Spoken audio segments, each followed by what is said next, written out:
And joining us now is Republican Senator Bill Hagerty of Tennessee, a close ally of President-elect Trump. Senator Hagerty, thank you for being with us. I know you have spent a lot of time with the president-elect at Mar-a-Lago and also in Texas since he won the election. Give us a sense. What do you expect? What does he expect for his first days in office? How's he going to get started? Well, one, I'd say this, John. He's got tremendous energy. He's feeling great. The mandate that came from the American public is overwhelming, and he's absorbed that, I think, in a very positive way.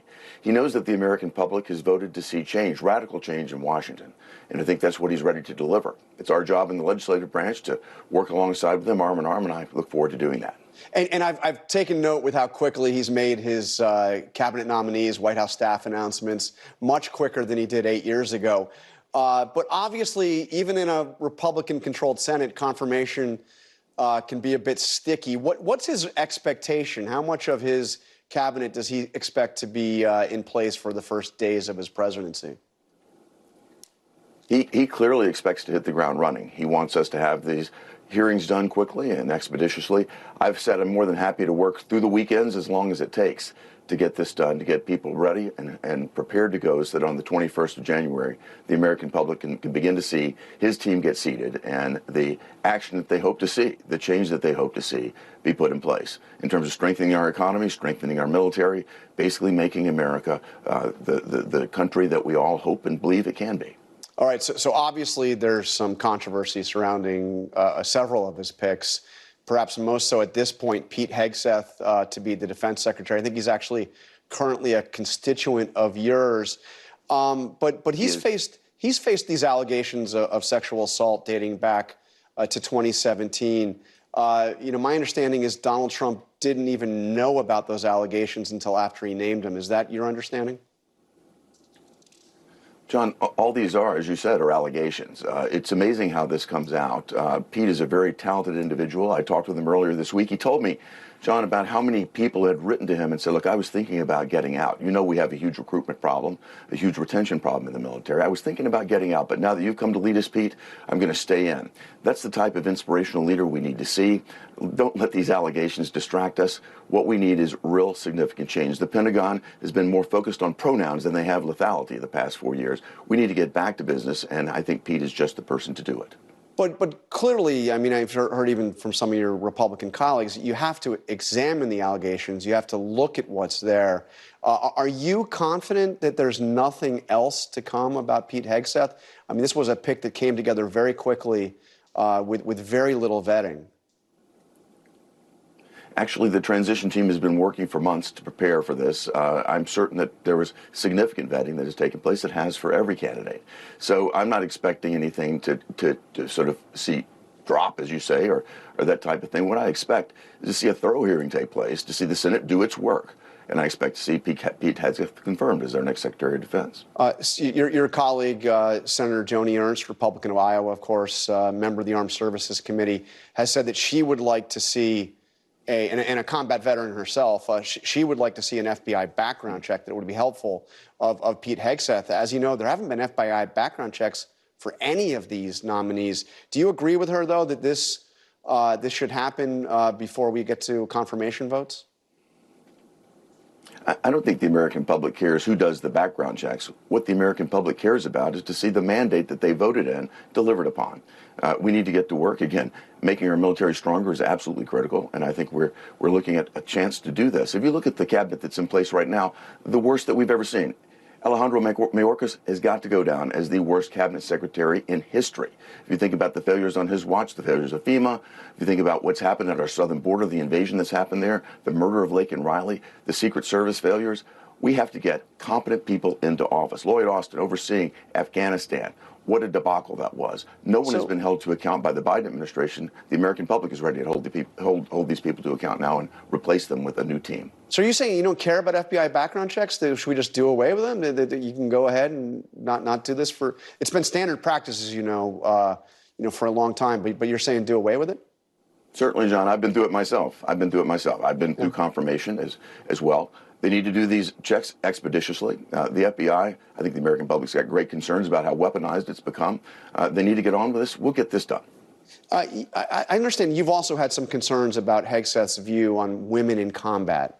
You know, he said pretty flatly, although there are some exceptions that he's outlined, but he doesn't like women in combat. You disagree with him on that, as I understand. Has he given you assurances that he won't try to change Pentagon policy on that? The policy is set by the President of the United States, not by the cabinet members. I may disagree with them. Look, I disagreed with Rahm Emanuel on many things, but I supported him to be our ambassador to Japan because that was what we needed to do at that point in time. I think Pete Hegseth will follow the lead of the commander-in-chief. That's what I fully expect. Okay, let me ask you about the big announcement that came Friday. Once again, Donald Trump moving very quickly. Gates drops out, and then boom, you have Pam Bondi announced as actually Thursday as the choice for Attorney General. You know, she's obviously qualified. She's been Attorney General for Florida for 8 years. She's also a lobbyist, and she's lobbied for the Qatari government. You called the Qatari government a, quote, Hamas benefactor. Are you concerned that you have as the Attorney General somebody that lobbied on behalf of somebody that you consider a Hamas benefactor? Well, I'm not familiar with Pam's background and her career beyond being Attorney General of Florida, which I understand she was a great Attorney General. I know Pam. I think she'll be outstanding in the job. I'll say this about the Qataris. They've now kicked Hamas out. This is the Trump effect taking place even before he takes office. So I certainly am pleased to see that occur, and I hope we see more of it. Okay, let me ask you about another one here. We've got Tulsi Gabbard to head up the intelligence agencies, DNI. She is somebody who has been harshly critical, not that long ago, of Donald Trump. In fact, while Trump was in office. So let me just go over some of the things that she has said. On the Iran nuclear deal, she said, quote, "It is unacceptable that Trump withdrew. The action that this Trump administration has taken in reneging and breaking our role in the Iran nuclear agreement when Iran is complying." She also said that President Trump's decision to take out Iranian General Qasem Soleimani is, quote, "an illegal and unconstitutional act of war," and that it further highlighted Trump's lack of experience and understanding on a basic level and a lack of foresight in national security and foreign policy.